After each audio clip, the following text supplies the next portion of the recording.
j'adore voyager, mais là je suis fatiguée. Parce que j'ai fait un long voyage et pendant 40 ans j'ai porté ce gros sac. Et je n'en peux plus, je suis fatiguée. Attendez, je repense. Ouais.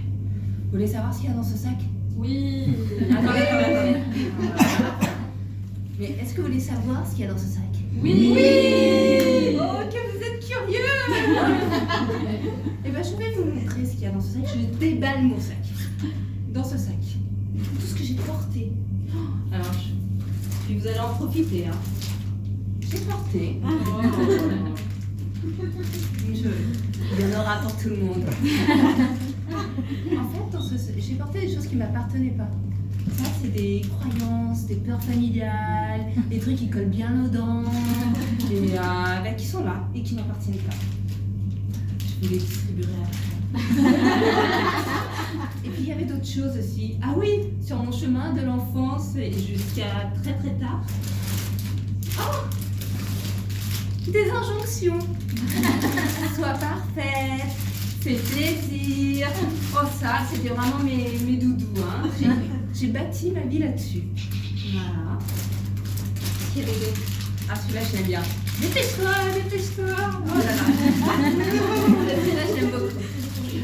Ah, et puis, il y avait aussi mes deux meilleures amies. Je vais vous les présenter.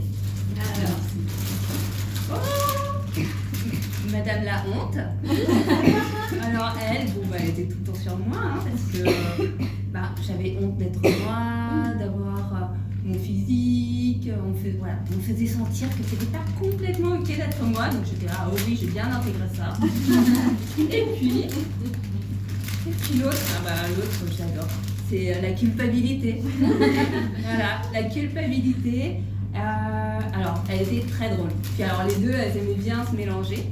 La culpabilité, en fait, qu'est-ce qu'elle a? Ah oui, elle me faisait croire que j'étais responsable des émotions des autres. Ah oui, c'était fou. Donc si quelqu'un n'était pas content ou était en colère, c'était de ma faute. C'était à moi de me remettre en question. D'où toutes les relations toxiques. Et puis, on me disait, mais tout ça, c'est normal. On en mange depuis des générations et des générations, ça n'a jamais tué personne, voilà.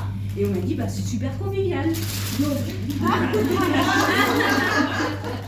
on me dit, c'est super convivial. Qui lui a un petit peu l'heure de l'apéro, un peu de culpabilité. Non mais n'hésitez pas, hein, franchement, ça n'a jamais tué personne. Hein. Soyez gentils, hein, faites-moi plaisir. Hein. Prenez-en. Et puis alors, si vous avez mal au ventre, comme moi j'avais mal au ventre, c'est peut-être que vous êtes un peu trop sensible. Hein. c'est pas de la faute de tout ça. Donc voilà, j'ai mangé ça pendant 40 ans et à un moment, ça m'a fatiguée. J'en pouvais plus, j'ai eu vraiment mal au ventre et j'ai fait comme une overdose de tout ce gras, tout ce sucre, j'en pouvais vraiment plus quoi. Et j'en avais marre de porter toujours ce sac sur moi, tout le temps comme ça.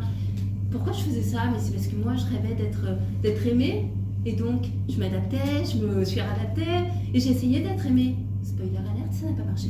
Et du coup, c'était nul quoi, c'était nul. Donc à un moment j'ai fait, j'en ai marre, j'ai passé 40 ans à bouffer de la merde, à manger tout ça, voilà. Et je me suis dit, pour les 40 prochaines années, je vais changer mon alimentation. Et donc, tout ce que je portais, qu'est-ce que j'ai fait? Je l'ai posé à côté, au lieu de l'avoir sur moi. Et alors, là, il y a deux choses extraordinaires qui se sont passées. La première, c'est un truc de fou. La Terre a continué de tourner. Non mais je jure, moi je pensais avoir des super pouvoirs. Genre, si j'étais pas assise comme ci, comme ça, tout allait s'effondrer. J'étais un petit peu déçue. Je vous le cache pas. Et la deuxième chose qui s'est passée, c'est que j'ai appris à me connaître, à me respecter, à m'aimer. J'ai découvert que j'étais folle et c'était ok, que c'était cool d'être dans la légèreté. Et puis j'ai découvert que je pouvais être aimée pour qui j'étais. Cœur baby. Et en fait, je me suis sentie hyper bien. Et voilà.